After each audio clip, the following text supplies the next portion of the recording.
we come again to sharpen wits and to trust you will make amend for former misgivings and omissions. We ply our trust once more to see what then the Chila holds in store as commitment to the fiery will and support of destiny, God's will.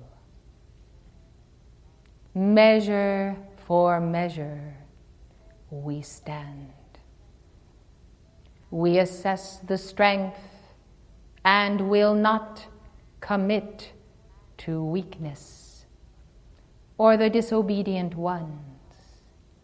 Our strength, our life, our plan. Some miss the eye of Moria by not looking, others too dense to see at all. Pass on through as though the Master were not standing in the way. I chide the ignorant ones, for ignorance is not a state that need remain. So much given with so little return. The karmic board demands more, and I present a standard which you ought to have presented to yourselves. Failing to perceive the level of initiation, you walked under instead of leaping over the bar. Who then will count the winner in the race? Who does not take his place with those who know the rules and play them to the fullest for the win? I sometimes wonder how souls who are ostensibly of light can fail to heed our warning again and again, and continue to trifle with the life of the messenger by their own self-indulgence. They yet harbor then the seed of betrayal, for one-pointedness is the only way to win the goal. So few by number ought not to allow you to think that our legions are without strength. Rather, should you understand how important is God to us in the individual, and how much we care for each of you, each one.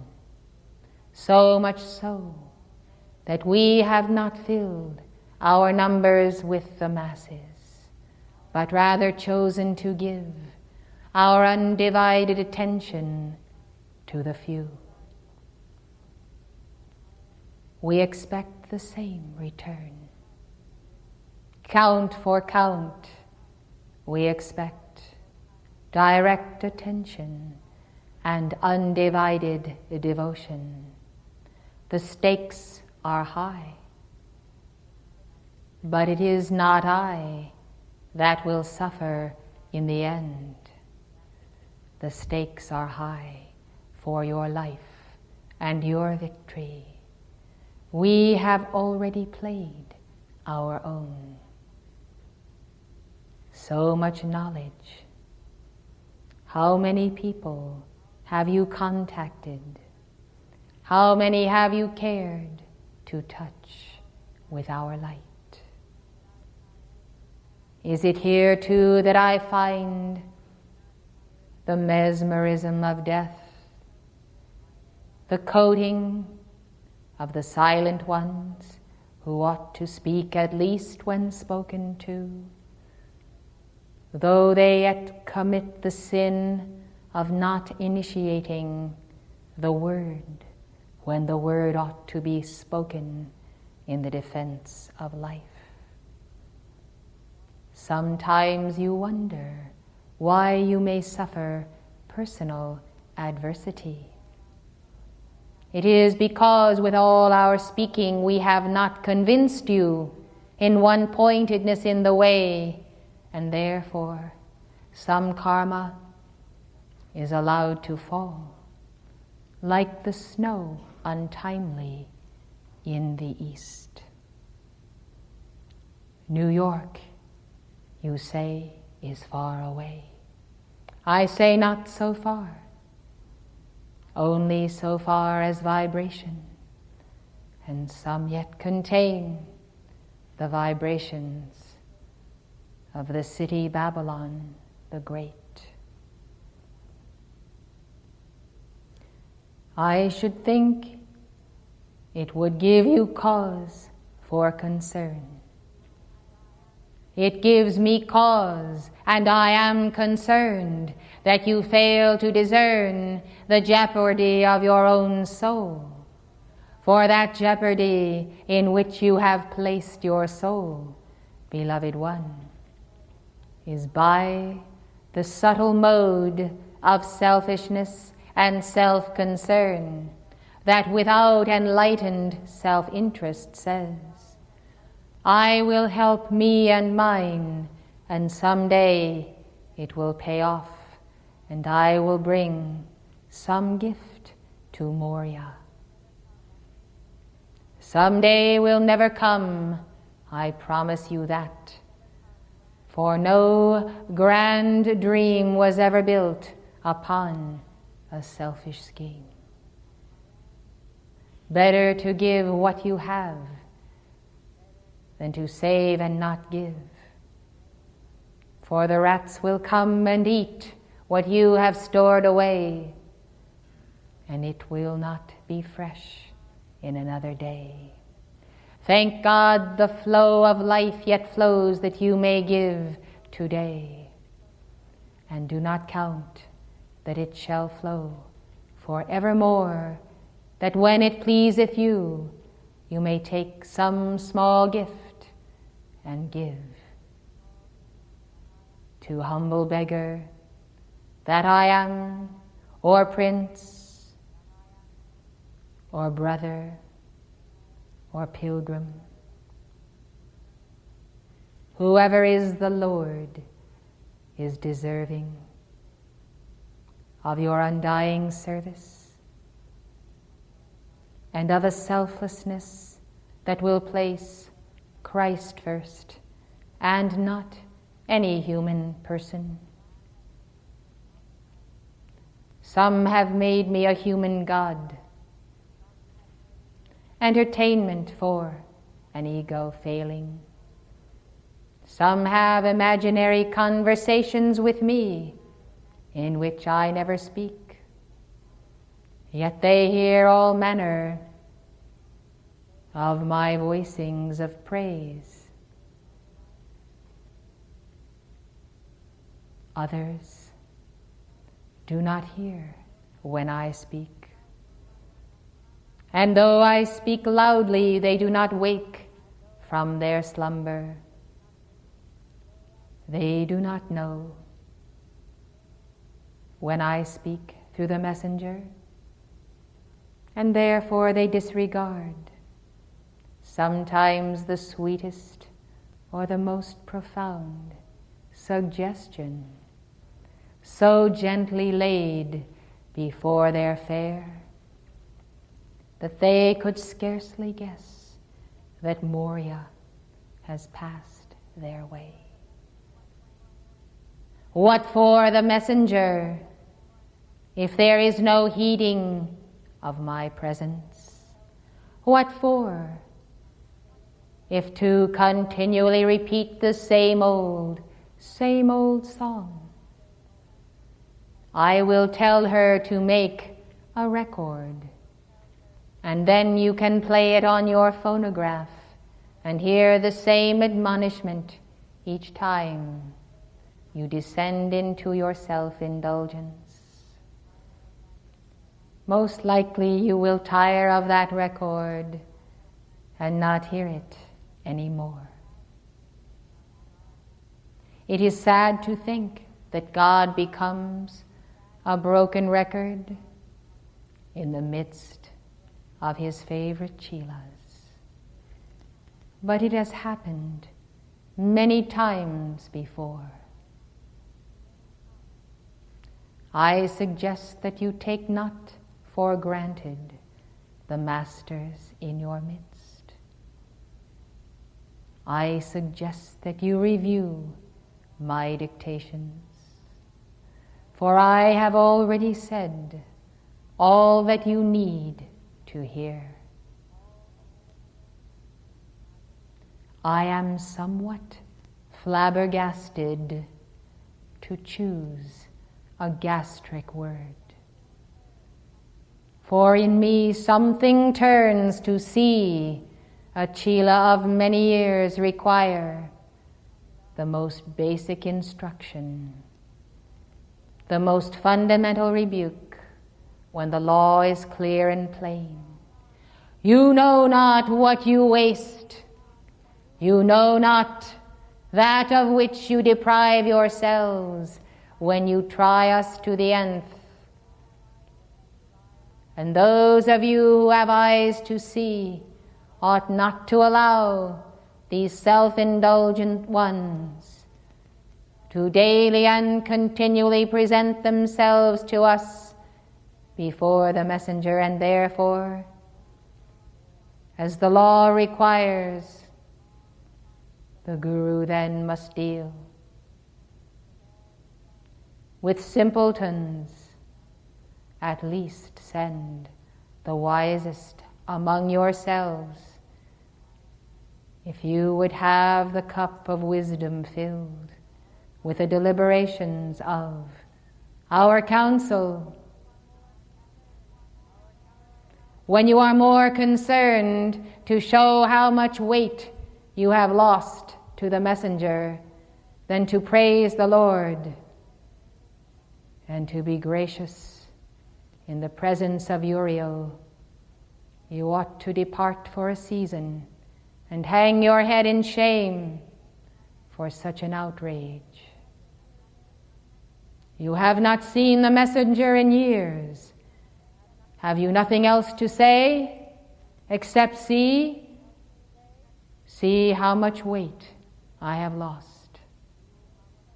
Indeed, shall we subject the entire brotherhood to such inanities when the world crumbles before you? Are you also blind as all your peers? You ought not to be comforted that a messenger is in your midst. It will do you no good at all unless you have the inner resolve, unless you imitate the virtue of the saints. None can save you. None can carry you anywhere. If Jesus Christ did not take you to heaven 2,000 years ago, do not expect the messenger to perform it today. You know not the price she has paid. Therefore, do not judge. You have no idea of the levels of consciousness or the inner service ongoing. You ought to fast and pray that the Lord Christ will send you the eye salve, that your vision might be clear, and that you might establish co-measurement with your God.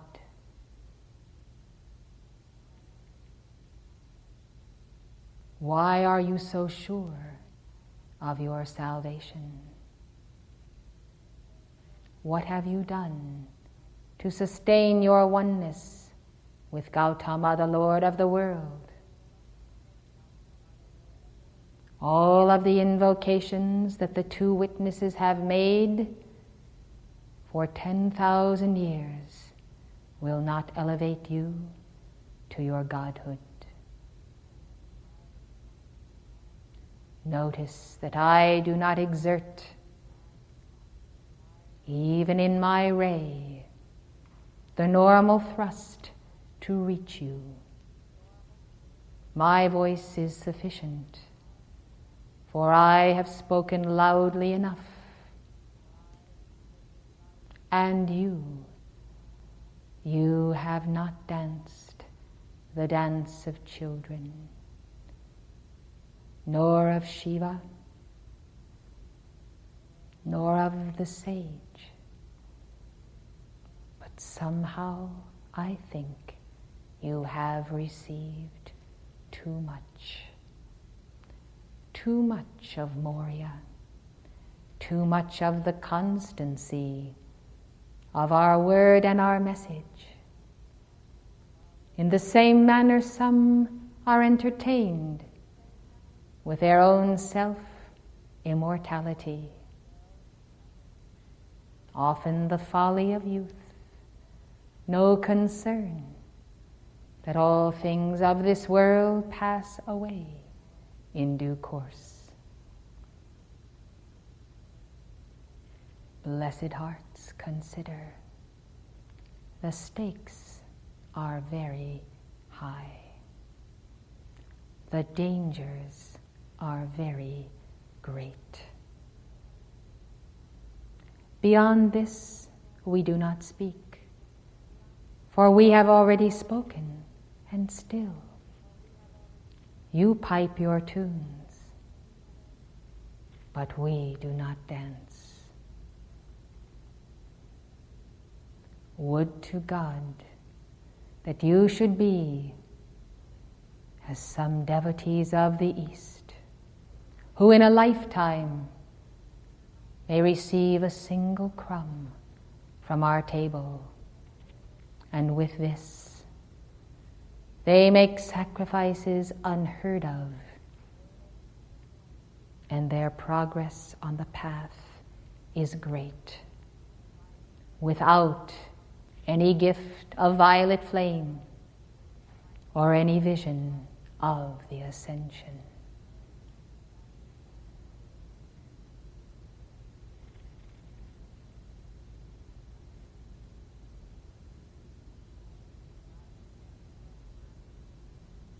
While you make your considerations, we make our own, and changes are in order.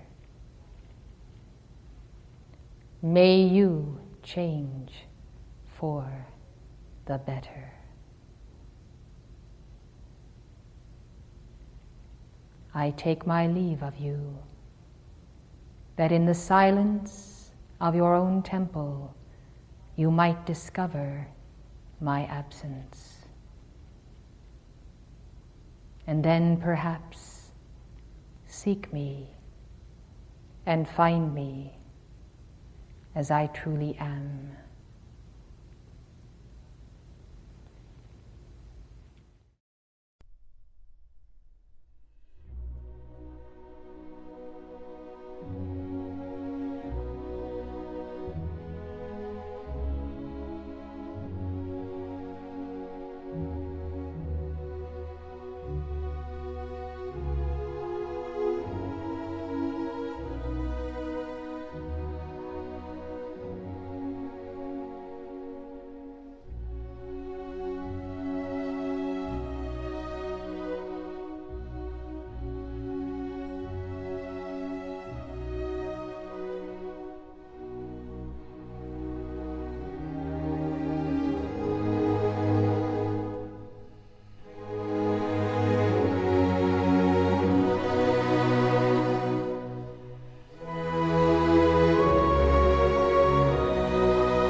you.